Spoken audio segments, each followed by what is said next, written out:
is getting colder, trying to get sober. Lord help me get stronger, world is on my shoulders. How you doing today? This is the 12 at 12 podcast, the podcast about real life, recovery, redemption, growth and development, because that's what this is about. And if you have not yet subscribed to this channel, tap the subscribe button, share for more. Also, we are sponsored by First Step Recovery. If you need help, substance abuse disorder, severe mental illness, do not hesitate to contact First Step today. See the numbers up top. I'm going to put it up there for you, and contact them today. If you know anybody or if you yourself needs help, they'll be happy to help you. We have a special guest today. It's Bessie. Hi. How you doing today? I'm doing well, thank you. Pleasure to meet you. Pleasure to meet you. You also. Thank you for coming to the 12 at 12, telling your great story. Of course. Tell me a little bit about yourself. Well, my name's Betsy. I have a sobriety date of 9/26/23. I'm an artist. I work in recovery, and I also work for a great gentleman by the name of Dr. Jason Roop. I have two kids, yes. I have a 26 and a 22-year-old, both Nice. sons, yes. Nice. Yes. Okay, when have you ever used before? Yes. I was an avid methamphetamine user. I was an IV methamphetamine user. IV methamphetamine? Yes. What's the difference from the regular methamphetamine and IV methamphetamine? I mean, I shot dope. Oh yeah. IV, yeah. Oh, that's what that. Yes. I thought like IV was like a doctor, like Intravenous. So yeah, I was a junkie. Okay. Yeah. Yeah. When did your journey start with the drug use? Probably in 1996, 95, 96, when I was in high school. Oh yeah. And where are you from? I'm from Tennessee. Tennessee originally? Yes, originally. I moved to Louisville, Kentucky in 2006. 2006? Yes. My parents are military, so when they got transferred to Fort Knox, me and my two children came up here to be closer to them. Oh yeah? Yes. Is your parents still around? Yes. Oh, they are? Yes. How did they feel when they first heard that you were using? I kept it a secret from them for a long time. They just thought that I was just the distant child, and they've kind of always known, but they didn't really find out until I kept it hid for a long time. Yeah. Yeah. And I think it was probably 2021 or 2022. My oldest son had kind of gotten mad. He would find me in my room trying to hit myself, and he finally kind of told on me. And, it got so bad in 2023 to the point where I couldn't get out of bed. I couldn't pay my bills. I couldn't keep a job. And I'll never forget, he came in my room and he told me, he said, "You can have a new life. It's just going to cost you your old one." And he helped me pack a bag because I couldn't function. Yeah. And he took me downtown, took me to JDAC. And, he showed me that chivalry was not dead. He opened the door for me, got me out of the car, walked me in and sat in there with me until they came and got me. And I went to a treatment facility here in Louisville. I was there for 30 days, transitioned into a sober living, and apparently I hadn't had enough pain. I went back out. Oh, man. I was back out for 2 months and completely lost my house. The only thing I had left that was actually mine was my vehicle, was my car.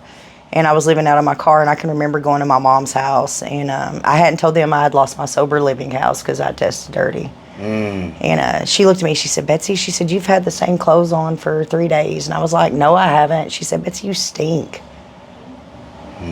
And at that point, I was just so angry.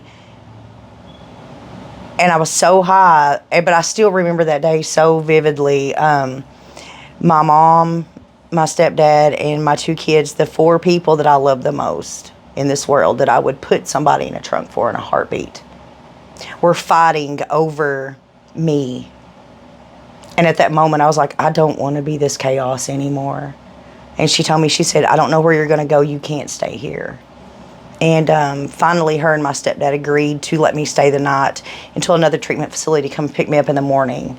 And I went there on September 26, 2023, completed their 11-month program, worked for them for a long time. And I just recently moved back to Louisville. I work for a treatment facility up here.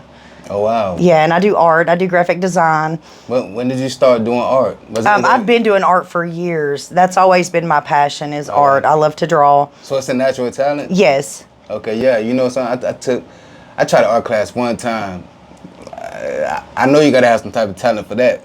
I know you have to like naturally have that. I think it's just a natural thing because I tried it. I was no good at it at all. And I sat there and I'm like trying to draw faces like, oh man, horrible. I'm sure you're creative in other ways. Yeah. This right here is creativity. Yeah. The different type of creativity. Yes. But artists, man, I just something I liked always. I was like, man, you know, I got a lot of respect for artists because it takes a lot to be able to, especially holding your hands straight, doing that type of stuff. Nice. What age were you exactly when you started using? I was probably about 15. 15? What was your first drug? Marijuana. Oh, marijuana? Yes, and then it went to pain pills. I did a lot of acid, a lot of mushrooms. That was just a thing that was back in school. Yes. And this was back in Tennessee, right? Yes, and this was like in the 90s, you know, in the early, mid-90s when my journey began. So I didn't actually, I remember the first time I ever tried meth was in 1996, because it was my senior year in high school. I'll never forget. And I was in love. Yeah. I was in love. I loved the way it made me feel. I loved the way it made me not feel. And I loved the,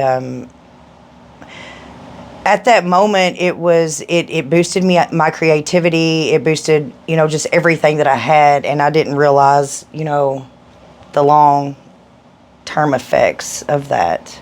Okay, so how many kids do you have? I have 2. You have 2 kids? Yes. And I remember we were talking before. You said they're doing great now. They're doing fabulous. Yeah. One of them the youngest one is a lineman. He's in the union, and he works for a great company. And the other one is a freight broker. Oh, nice. Yes. Nice. Praise God. God bless you. Yes, very much so. That's good. That's great to hear. What about the relationship with their fathers? Their father is deceased. Oh, I didn't know that. Yes.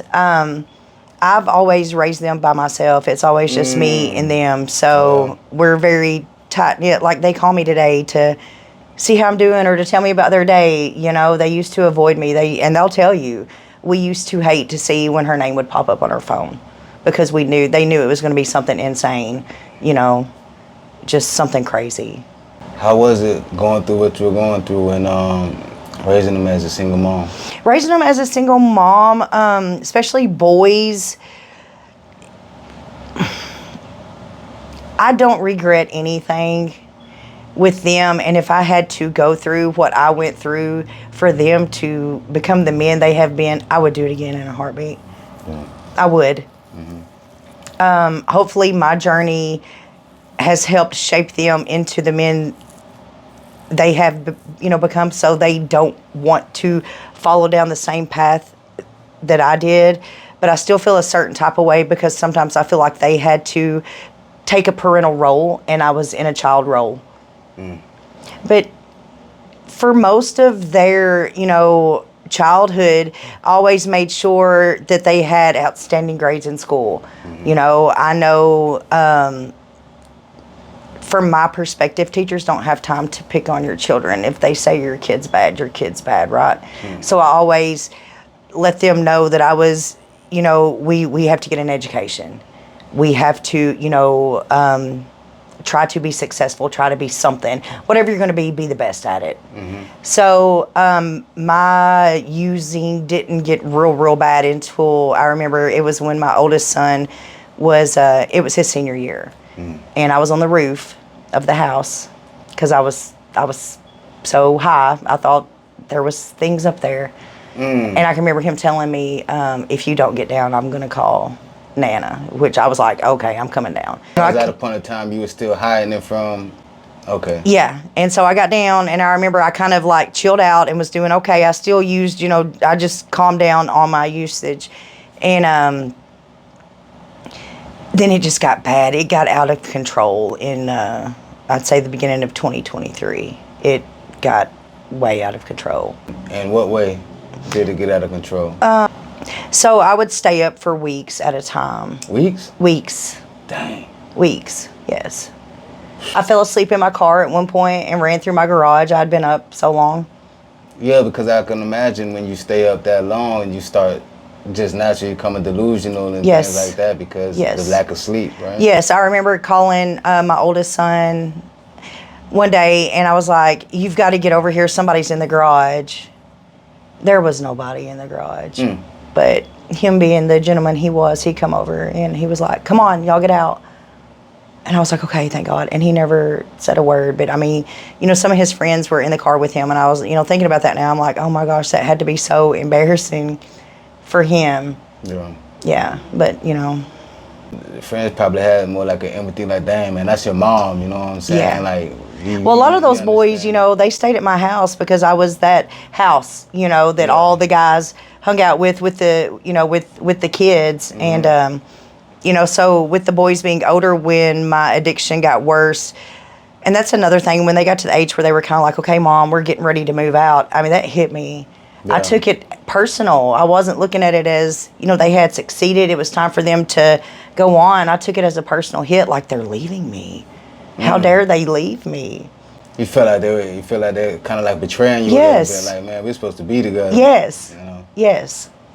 And they're successful. They have their own families too. You have grandchildren. I don't have any grandchildren yet. Nah. No, not yet. You looking forward? Yes, to most That's what you want? definitely. Yes, I cannot wait.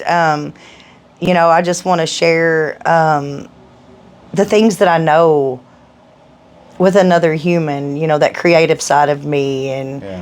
just share some knowledge and, you know, be a good grandma.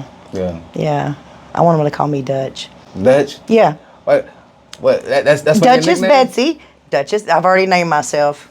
You did? That way they can say, "Daddy, we want to go to Duchess' house." I was like, how cool would that sound? Sounds Yeah. good. Duchess. Okay, so your grandchildren gonna call you Duchess. Dutch, yes. Dutch? Dutch. Nice. What's your nationality?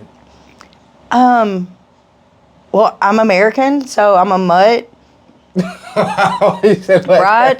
I'm really not sure. I've always wanted to, you know, my grandfather was from, their side is Scottish, and I believe my father's side, most of his side is American Indian. So you got a lot of American Indian in you. Yes, Oh, nice. You ever thought about taking one of those DNA tests? I have. You took one? No, I want to. I took one before. And Yeah, man. I seen. It's like some Israel, Saudi Arabian, Okay. Middle Eastern, and then Ghana and Nigerian. okay, Yeah, that's yeah, awesome. Yeah. So I kind of looked it up, and so I'm like, I guess it's just a lot of different things. Okay. Yeah. Yes, I would love to see what. What is Yeah. that good? Yeah. Yeah. It was an interesting thing when I Yeah. seen. I'm like, man. At first, I'm like, man, they might try to do something with my DNA. Look, that's what I used to think too. Like, try to Because do I was so something with my DNA. important, you know, they were gonna clone. I'm telling you, they gotta clone me. Yeah. Listen, man. Listen, I got a lot going on. They better clone me. Yeah. That's what I was thinking. Yeah. And it's like, man, you know what, man? Let me just try it out, man, just to see what it's. Because I mean, I think it's an interesting thing. Yes, I think agree. I think it's a good thing. I would like to see, because I was like, you know, I'm 47 and my hair is almost No, you all look white. like it. Oh, well, thank you. Yeah, my hair is it's all silver, but so I'm like, maybe that has something to do with a type of, you know, nationality. I didn't know. I don't know. Good. Yeah. So I always thought that we had Indian in our family. This. Oh yeah, man, I got Indian in me. None. Really? Not 1%. Huh. Not 1% of American Indian anywhere inside of my blood. Okay. So I'm like, dang, but before I took the test, it was just a big thing. Oh yeah, you got this was so supposed to be this type of Indian, that type of Indian. No Indian. None. Nothing. Not 1%. Yeah. Not Fear a unlocked. little- not even a Nationality point- found out. Not even the 0.01%, just none Okay. at all. I'm like, I think a lot of people should do it just so they want just so they'll know a little bit more about themselves. Yes, our heritage. How long you been sober now? I've been sober. I'll have 2 years sobriety. God willing, 9/26. Congratulations. Thank you. Yeah, September 26th, I'll have 2 years. A gentleman I work for, his name is Dr. Jason Roop. Yep. And he is a phenomenal human being. He has a module, it's called the Trait-Based Transformation. He just got accepted into the scientific journal. Oh, wow. Yeah, his work's been proven. Wow. Yeah, and you know, what we say is, you show me an addict or an alcoholic and I'll show you tomorrow's leader. What? You show me an alcoholic or an addict and I'll show you tomorrow's leader if they're willing to get clean and sober. Alcoholics and addicts have the same traits as successful leaders. They're resilient, they're determined, they're tenacious, they have creativity, they have empathy, and it just keeps going on. No, I don't doubt it at all. I don't doubt it at all because majority of leaders do something. Yeah, They definitely do something. Might not be out in the open about it, right. but they're drinking and they done been through stuff too. Yes, So it's like they're not. It takes an edge. It takes a kind of an edge. You got to have an edge about yourself to be a leader also. yes, It's not just, you can't just be you got to have some type of edge about yourself yes. to be a leader. Yes, I agree. Alcoholics and addicts, we get really creative with it. You know, wake up with no money by the end of the day. I have $1,000 in the madness. I figured out a way to get what I needed. I could manipulate anybody that I come in contact with to get what I needed. So you look at that and you turn it into, you know, highly manipulative people are very empathetic when they're sober. So, you know, that's the number one leadership trait is empathy. You got to have empathy for your team. So I'm just a firm believer in, I like to take the stigma away from calling ourselves addicts, alcoholics, and start, you know, Dr. Roop's motto is start from strength, you know, start from exactly where you are. Yeah. And just go forward. That's what helped me get sober when I was in treatment. I do work the 12 steps of Alcoholics Anonymous. I do have a sponsor. Her name's Pam, and she's phenomenal. Shout out, Pam. Yeah, shout out Pam. Yeah, she's great, and she calls me out on my stuff all the time. Yeah, I call her all the time, and she'll just laugh, and I'm like, "Why are you laughing?" She's like, "'Cause I've already been through it." And so I love that we have that, you know, relationship. Yeah. But I also, you know, the 12 steps keep me sober. The trait base that I went through gives me purpose. That's a great thing, though. And if you didn't go through what you went through before, you wouldn't be helping as many people out. Right. That's what it's about. It's helping the next Yeah, person. It is. And you know something? A lot of people who are ex-drug addicts, ex-users, things like that, ex-abusers and everything else you want to call them, after they get sober or after they start getting on the right path, they go to help people out. Yes. Because it's like, you know, me personally, I can't see someone in the same position that I was in, feeling how I felt. And that's why I became, you know, that's one of the things, like when God called me towards ministry, I just couldn't accept the fact that, you know, there's the people out there crying out there and they can't get help. For me, I couldn't figure out I didn't know how to get help. Yeah. I didn't know what to do. A lot of people don't either. And I think that's a sad thing about it. You know, I don't think it's spoken about enough. I think people, and that's the reason we got this format here, definitely to try to get the voice out there, that there's a format that people could come and share their life stories, share what they've been through, you know, addiction, recovery, you know, there's light at the end of the tunnel. Yes. You know, but a person will look at one person and see that, okay, they're dressed up and they might look decent. And then they look at another person on the street who look beat down, clothes torn, smell bad, haven't had a shower in a while, they're out there, and they don't even realize, okay, this person here that you might treat different from this person here was in the same position. Right. This person was dressing nice, you don't know the struggle they went through before they were dressing nice. Right. Before they were looking this way, before they were talking that way. They don't know. Yeah. You know, they don't know the struggles of this person who might have been in prison or in a gang this way, and then you see him over here talking and dressing this way. What happened? You know, you're looking at this person like the scum of society, but if this person didn't tell you they were in prison, they were gang banging, whatever, you wouldn't even have known. You know, you can't just sit back and judge a person where they're at right now and then be like, that's how they're going to be in the future. Right. Oh, this is where you're at now? Your whole life is just going to be nothing because that's where you're at. And I think that's what a lot of people in society does. They sit there and they'll beat a person when they're down instead of trying to help them come up. Right. You know, I know you got to take accountability. I know one thing you were talking about was the accountability that you took, and that'll help you grow a lot. Yes. You know, that's a big part of the healing process is accountability. And once people go to doing that, but a lot of people don't know about the accountability. Right. I agree. I feel like though right now in this day and time, it's not really so. I've seen so many people kind of coming around to where it is more about love and it is more about helping people and about doing the next right thing. Yeah. Yeah. So hopefully it'll keep moving in that direction. Yeah, hopefully. I just pray. I pray to God. I pray to the Lord every day that we could move more towards the revival. You know, awakening of the truth of God, the truth of love, the truth of just we need to be here for each other. Yes. And not down each other. Right. You know, it's an important thing. You know, remember everybody who always watches, I already know. I say God first. God first. He'll lead your path. You know, it's good stuff right there, man. He will. You know, and you just can't give up. You just can't give up. Is there times during your recovery process that you wanted to give up? Yes. Rejection. I've had to tell myself numerous times rejection equals protection and redirection.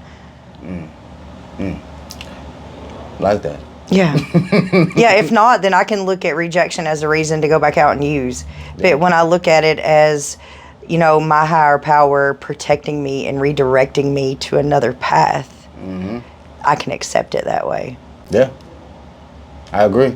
It's your perception how you look at it. Yes, it is perception. It's all perception. It's all perception. It's all about, you know what, I'm looking at this situation this way. If you got the wrong way of thinking, what they used to call it back in the day, stinking thinking. Yeah. Stinking thinking. You know, if you got some stinking thinking going on, then you're already losing. You're already losing. That's it. A lot of people give up on themselves before they even join the fight. Right. They don't even get to the point of fighting. They get to the point of, they get the urge, but then they give up on themselves before they even get that opportunity to just push forward and be like, yo, I'm gonna actually try to find everything I can out about this to fight back. I know that feeling of just being totally powerless also. I remember that feeling so well. And how embarrassing it was, you know, to have my kids to have to pack my bag, to have to pack my whole house up. You know, I remember waking up one morning and there was a yellow sticker on my front door. You know what that means? Get out. You know, and that guilt, shame and remorse that I had about, you know, all these material things. And I was like, Betsy, at least you're still alive. You know, it took me a while to get there. I'm grateful that I'm still alive. I'm grateful that I wake up and I take a breath. You know, I'm grateful that the things that I went through in the past, I can use those as tools to help the next person up. You know, and I think sometimes, you know, as addicts and alcoholics, the things that we go through are meant for us to embrace so we can help the next person up. Yeah. Especially through effective sponsorship and, you know, mentorship. I agree. What was that pivotal point in your life and you was like, you know what, I'm completely done with this? When I seen my family fighting, that was it. And I give up.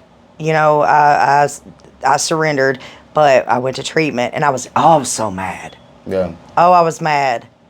I was mad when I got there, but I had to realize, you know, I would get real angry at my mom because I would call. And when I was in treatment, we got one phone call a week, and I would call to talk to the kids. And I could hear my boys, you know, because they lived with my mom when I went to treatment, and because I'd lost the house. So she would be cooking dinner and they're helping her set the table, and I can hear them all laughing. And I had a resentment against her. How dare you try to raise my kids? How dare you laugh with them? Those are my boys. And it took me a long time to be like, Mom, thank you so much for giving my kids a place to stay. Thank you for showing them how to be responsible. Thank you for showing them a loving family. Thank you for taking care of them because they have taken care of me for so long. Once you realize that You become a better person. Yes, and her and I have a great relationship Yeah. now. Yeah, I used to get very mad at her because she'd always, try to tell me what to do, and now I see why. She just wanted me to be the best version of myself, and I wasn't, living up to my potential. Yeah, I think a lot of parents feel that way about their kids. Of course. At a time when you're out in that madness, man, you just sitting there, you're thinking everybody's against you, the world is Yes. against you. I think it comes from when you're out in that madness, you just tend to be a selfish person, honestly. Like you were talking about earlier, the manipulation of this and that. But then once you actually get sober, then you're back in your right mind, because you're in a whole nother world when you're out there on these drugs. Yes. And you're out here drunk. You're not who you are. Like I said before, I believe it's highly demonic. I believe it's a horrible thing because it changes you from who you actually are. And y'all remember this. It changes you from who you actually supposed to be. So that light that's supposed to be shining inside of you, once you stop, that light's gonna shine. That darkness is gonna fade away, and you're just gonna get back to that light being able to shine out of who you really are. That's my favorite part about working in treatment, is when they come in, I say, clients, people, human beings, and there is no spark in their eye. Their face is gray. Yeah. And when that light comes back on, that's my favorite, when they start recognizing their self-worth. Thing. Yeah. I love to see that, because it's you see him come back to life. Yes. It's like before then you're a walking zombie. Yes. And now you found that hope. Yes. It's a great thing. It is a great thing. I agree. But what are some of the things you're looking forward to doing in the future? Well, I start my second semester in graphic design on the 18th of this month. So Congratulations. Thank you. Yeah, I finished my first semester. Made the dean's list, so I made all A's in my classes, and I'm excited. Yeah. You doing Yeah. good So thing. good things can be done if you just work. I had to work for that. Yeah. Being my age, art comes very easily, but graphics did not, because that's working with a computer. And some of the kids can do some amazing things, and I felt out of place because I was like, I'm older than everybody else in my class. So for me to set that goal and accomplish it was a big deal to me. Definitely is. Oh man, I thank you so much for coming through and telling your story. Of course, Isaiah. Of course. It Thank you did. for having me. Thank you. Is there anything else you would like to tell the people out there? If you're struggling, reach out. Just reach out to somebody. Get help. It's not too late. There are other people out here who have been through the same thing that you're going through. I'm one of them. Amen. There's hope out there. Just get the help. There's help out here for you. You can see it. It's all around. Yes. It's people who really care. And don't think that, I think a big thing is, that I see a lot of people thinking that they're going to the program, they're just looking at them as like money. Oh yeah, man, they're just trying to make money off of them. Like, nah. There are people out here who genuinely care, Yeah. want to help you, and want nothing in return. Yeah, That's real. it is. It is. Learn to trust somebody. I know it's hard. You might have been through a lot, but trust somebody if they want you to do better in life. If they want you to do better in life, that means they're not trying to hurt you. They're really not. And if you're down and you're down, you're out there in the madness, you're going through it, and you got somebody try to give you a helping hand, and they ain't asking for nothing, you know what I'm saying? Everybody's not looking, you're already down. People manipulate somebody who got something they need. So, get this thinking out of your mind, and let's start being bright. Shine like the stars. Love you all, and have a blessed day.